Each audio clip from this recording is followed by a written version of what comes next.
de generación de energía y los nuevos escenarios, la transición en miras al 2030. Va a estar exponiendo la doctora Marisa Fernández, así que la escuchamos y dejamos que ella... Bien, buenas tardes. Voy a compartir mi presentación. Perfecto.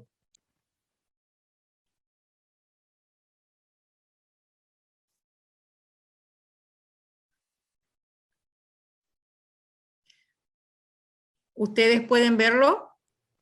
Sí, sí, se ve, se ve. Y ¿Se se ve escucha bien? bien. Ah, perfecto. Bueno, buenas tardes. Quizás muchos de los que ya están me conocen. Mi nombre es Marisa Fernández y soy docente también de la Facultad de Ingeniería. Y bueno, hoy quería presentar como una síntesis de lo que estamos investigando, que es en la línea de la generación de energía con recursos renovables en el país y por supuesto también en nuestra provincia. ¿Sí? Bueno, como objetivo justamente del proyecto es de alguna manera analizar el impacto que especialmente en las empresas, en los sectores productivos, acarrea o iba a acarrear o va a acarrear el objetivo legal, porque hay una ley que establece un objetivo, que es la de consumir para el año 2025 un 20% de energía proveniente de generación con recursos renovables. Para ello se ha hecho un relevamiento, por supuesto, bibliográfico de leyes, tanto en el país como en otros países, ya que de alguna manera todos en conjunto estamos trabajando hacia estas direcciones, y también la posibilidad de hacer encuesta, entrevista a los empresarios y a los funcionarios de las distribuidoras. Nos parece Perdón, que Marisa, te ¿Sí? interrumpo un minuto. Si vos podés ampliar tu pantalla, me están pidiendo para que amplíe solo eso. ¿Ahí? ¿Puede ser? Sí, ahí sí. Ah, Perfecto. perfecto. Bueno, bien.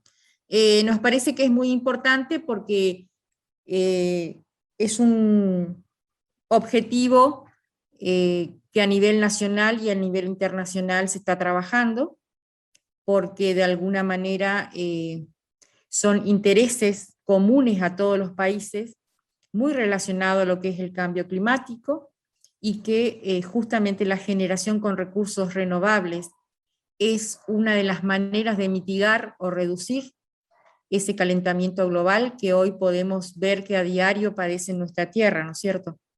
Es una preocupación global, por eso decíamos que era importante, más aún cuando hay un objetivo legal, una meta propuesta por el Estado que se convirtió en ley y que se supone tiene que ser de cumplimiento obligatorio.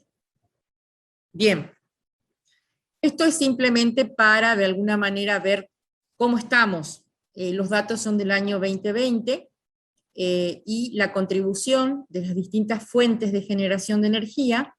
Seguimos viendo, por supuesto, que la generación con recursos fósiles todavía sigue siendo o sigue teniendo un peso muy importante, indudablemente en nuestro país, más allá de que las generadas por recursos renovables están teniendo año a año un avance como consecuencia justamente de la instalación a lo largo del país de centrales de generación con recursos renovables. Acá, como nota, simplemente hay que mencionar también de que estamos teniendo y estamos padeciendo una pandemia, que el impacto en toda esta temática realmente es muy profunda y en donde también, de alguna manera, respecto al consumo, ha modificado especialmente en el último año, ya que ha aumentado considerablemente el consumo de la energía en lugares residenciales y disminuido en las industrias y comercio como consecuencia justamente del aislamiento producido por la pandemia. Bien, antes que nada, tenemos que hablar de los compromisos internacionales que tiene el Estado. El Acuerdo de París es algo que hoy se escucha mucho en las noticias y del que seguramente todos hablamos, ¿sí? Se llama Acuerdo de París porque justamente fue un tratado internacional firmado por los países en París, Francia, en el año 2012.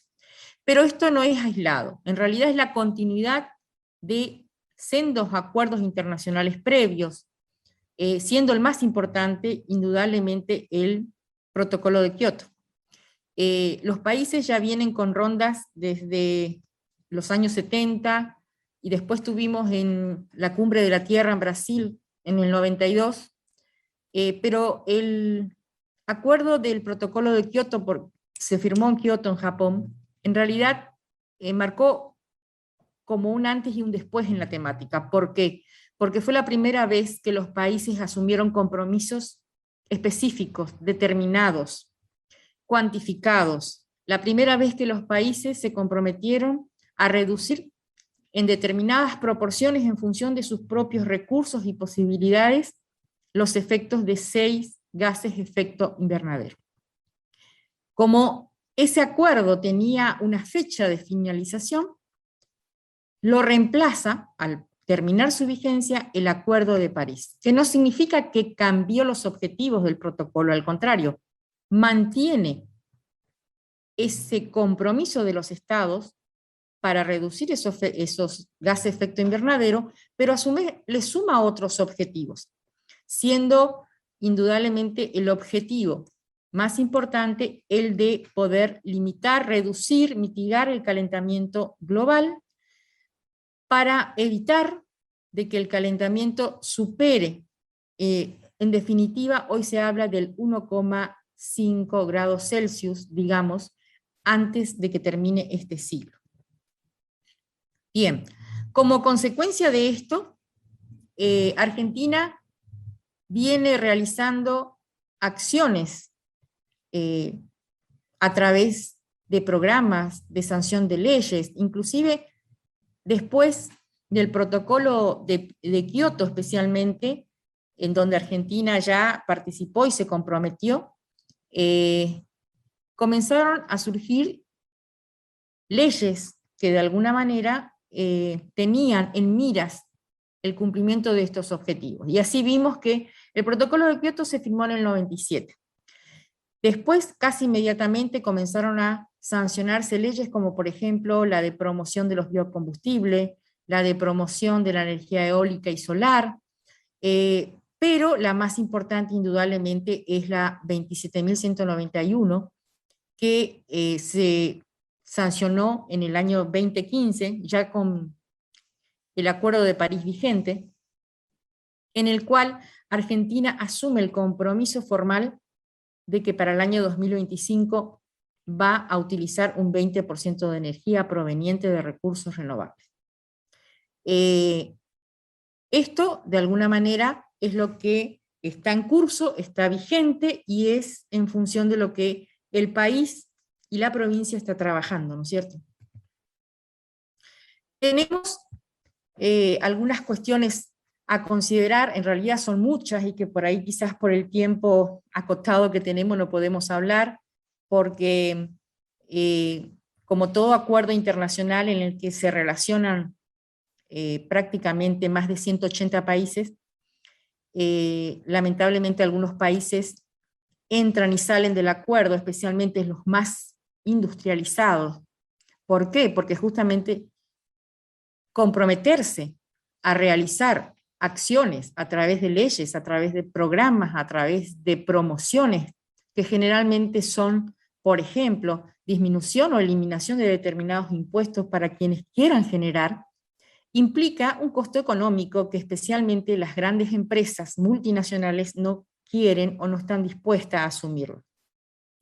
Implica cambios de proceso, implica investigación, desarrollo de nuevos procesos, etc.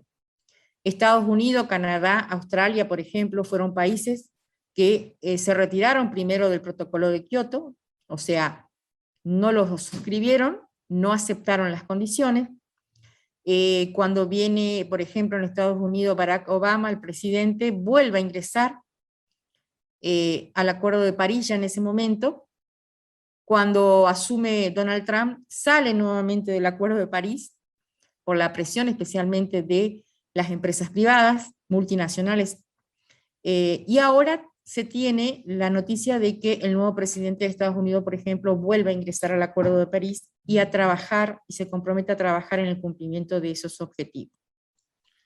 Está quedando un minuto de Uy, tiempo. bueno, esto es importante, por ahí quizás el meollo de la cuestión.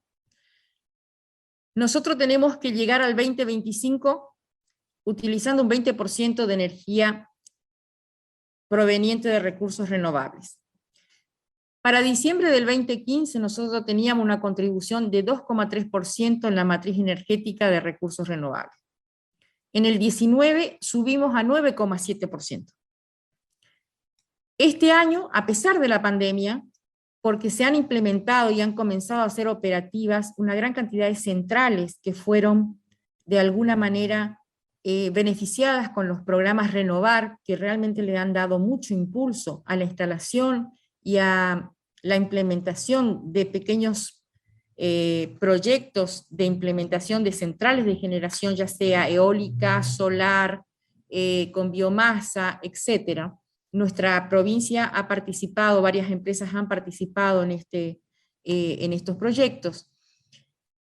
Del 2019 a abril del 2019 hemos aumentado a un 13,2% de generación de energía y de contribución a la matriz energética.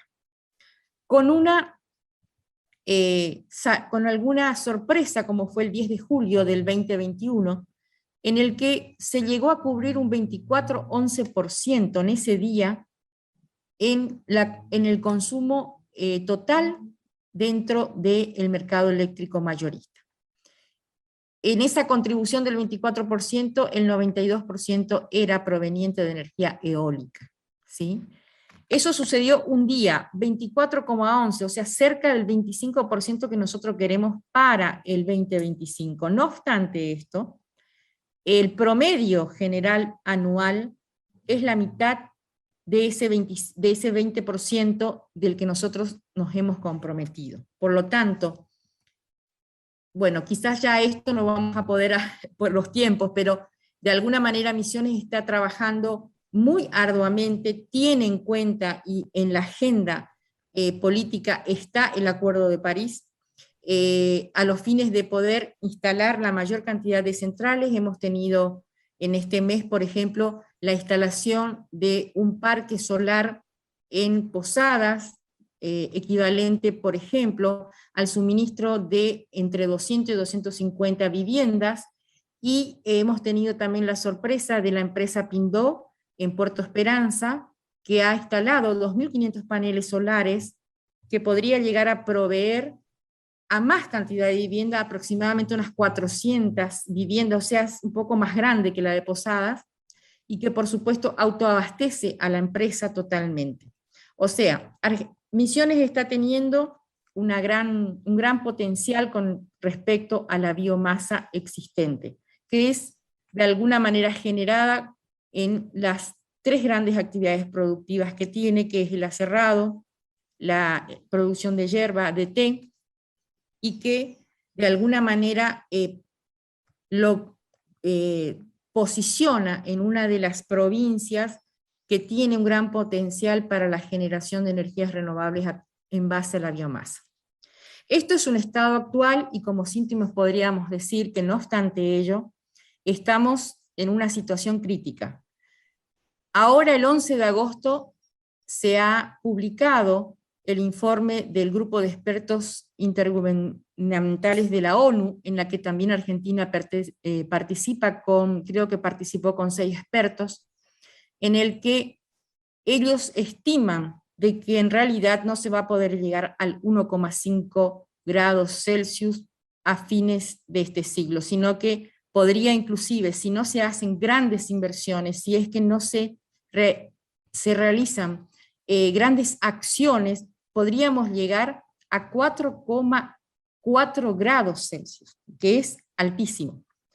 Hace millones de años que no se da ese tipo de calentamiento en la Tierra y que están diciendo estamos en alerta roja. No obstante ello, como contrapartida, el Estado argentino a través del presidente y específicamente Misiones, que se está posicionando como una provincia que está gestionando tanto acciones para beneficiar el cambio climático, que es algo inescindible de la generación de energía, porque la generación de energía justamente con recursos fósiles es una de las actividades que más contamina el planeta. Entonces, es más, Tenemos que Misiones, cerrar, Marisa. tenemos que cerrar. Bueno, entonces, en definitiva, Estamos como conclusión, pasados.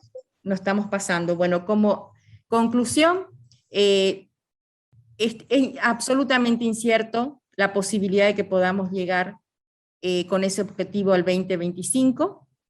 La pandemia está acarreando efectos que son absolutamente inciertos. Influye todo, la inflación, el dólar, el desempleo. Por lo tanto, creemos de que en los próximos 12 meses, 18 meses, en realidad esto vamos a tener una visión un poco más certera de si vamos a poder cumplir este gran objetivo para el año 2025. Bien, la verdad que es mucho para hablar de este tema, así que disculpen si me pasé del tiempo. Bueno, está bien, excelente. La pregunta es al finalizar.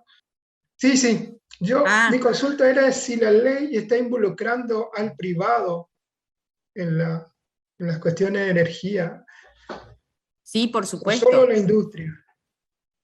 No, en realidad, al privado, ¿a qué te referís? O A, sea, al que tiene un hotel y tiene la posibilidad ¿sí? de generar, Por digamos, un supuesto. Sí, emprendimiento sí, chico por o un... supuesto que sí.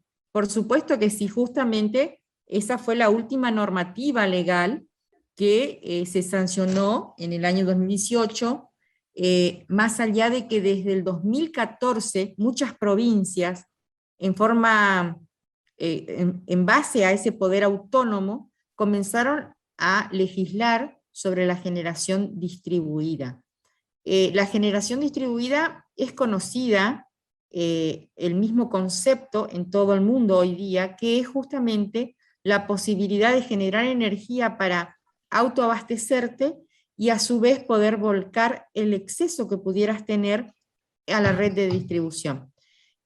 Como comenzó Santa Fe en el 2014 y para el 2016-17 ya había aproximadamente 8 provincias que estaban legislando en forma individual y por supuesto con algunas diferencias cada una. Entonces, a nivel nacional se vio la necesidad de poder dictar una ley nacional a la cual todas las provincias tendrían que adecuarse, especialmente a las cuestiones técnicas y económicas. ¿Por qué? Porque, por ejemplo, Santa Fe cuando empezó decía de que perfecto, necesitábamos de un usuario para empezar, tenés que tener una conexión. Entonces, ese usuario podía generar energía, ya sea con paneles solares, con lo que sea, se autoabastecía y a su vez, por ejemplo, a la noche cuando no usaba, podía volcar a través de los medidores bidireccionales, volcar a la red de distribución. Entonces, la energía que consumía era una energía que tenía que pagar el usuario al valor, a las tarifas normales. En cambio, la cantidad de energía que volcaba a la red tenía un sobreprecio. Por lo tanto, de esa manera incentivaba a los usuarios para que de alguna manera emprendieran. En cambio, otras provincias no. También la cuestión técnica, la calidad de energía que se volcaba, por ejemplo, o quién iba a controlar, o si, por ejemplo, el particular podía directamente en forma particular hacer la instalación, o era la entidad distribuidora la que tenía que fiscalizar, controlar y dirigir esa instalación. Entonces, la ley nacional vino justamente a resolver todas estas cuestiones y hoy en Argentina, cualquier persona que tenga una conexión puede generar hasta 300 kilovatios de energía, ¿sí? No tiene que exceder. Entonces, existe esa posibilidad y de hecho en Misiones estamos teniendo muchísimos ejemplos, muchísimos ejemplos. Quizás por el tiempo no pudimos mencionar, pero inclusive desde el punto de vista estatal se está promoviendo, por ejemplo, colocación de paneles solares en escuelas, en lugares rurales muy alejados, en el que pueden generar su propia energía y poder abastecerse o autoabastecerse. También, por supuesto, los pequeños o los microemprendimientos de, por ejemplo, el biogás que se está haciendo en la LEM, o sea, pequeños emprendimientos, además de los grandes que tenemos, porque nosotros tenemos, por ejemplo, grandes usuarios como la empresa chilena Arauco, como por ejemplo la que se instaló ahora en Cerro Azul y que está generando energía, que es la empresa Matilde Sociedad Anónima, que es una empresa de molinos de trigo, o sea, ellos originariamente son de Santa Fe, creo, pero que invirtieron en Misiones y han instalado, por ejemplo, una gran central de generación de energía con biomasa. Ellos compraron inclusive grandes extensiones de tierra, han forestado y están utilizando, creo que en un 60% de su propia materia prima y el 40% de terceros, y están autoabasteciendo a todo el municipio de Cerro Azul. Ahora, estos son grandes generadores, pero los pequeños también lo pueden hacer, indudablemente, porque tenemos la ley de generación distribuida. A esto se le llama justamente lo que a nivel internacional se llaman los prosumidores, ¿sí? Aquellos que de alguna manera pueden generar energía y a su vez, si es que les sobra, pueden volcarlo a la red o simplemente autoabastecerse. Muchas gracias, Marisa. ¿Está?